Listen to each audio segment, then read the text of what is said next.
we're very happy that at this particular air show here, AirVenture 2009, our very good friends at Aviators Hotline, aviatorshotline.com, are supporting us in the mall and helping us produce this video today. You can find all kinds of airplanes for sale and information at aviatorshotline.com.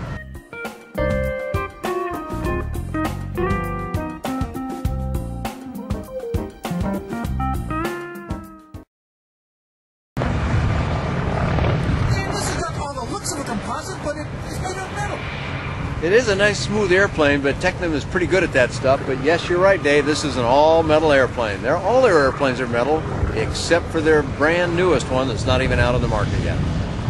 Now, give me a little bit of the history behind the Tecnam and this airplane. Well, this airplane goes back a long way. It goes back as long as I do. Not this airplane, but the company.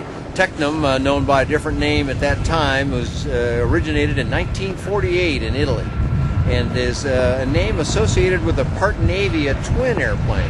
So they've got a long and rich history of building airplanes, and now they are deep into the LSA market. They have been for many years in Europe, and now they are in the United States as well.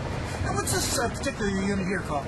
This particular one here is the Eaglet, and the Eaglet was introduced for the first time at Sebring 2008, about a year and a half ago, and it is kind of a conglomeration of two of their models. They also have one like this. If you do this in your mind and you get rid of that strut, you'll kind of have their Bravo airplane.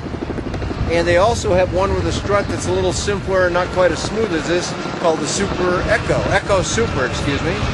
And when you put those two together, the Bravo and the Echo Super, voila, you have the Tecnam Eaglet. This is a stick-controlled airplane, full dual control, joystick, not a control wheel. Very conventional controlling airplanes. One of its nice attributes. Several pilots that have flown this and have flown several LSA, say, this one's got a very natural feel to it. You kind of do what you want. It's not spring-loaded in any direction. Where you put the controls is where they go very nicely and smoothly. One of its strongest attributes is its handling, and that's what makes it such a good flight school trainer as well. And what type of spectrum are we looking at for performance? This one is not their absolute fastest. The existence of a strutted configuration alone is going to take a mile or two an hour off of it, but it's a nice cruising airplane. It's capable of about 110 knots cruise, which puts it in the near upper range, although not absolutely the pinnacle of performance. The Eagle has the Rotax 912 that powers almost all of our airplanes out here, except for the few that might use the Jabiru or the Continental. Rotax dominates. The entire Tecnam line of airplanes uses 912s, and in fact one of their airplanes introduced here at Oshkosh, not a light sport, is the Tecnam Twin that uses two of them. They really like the Rotax 912.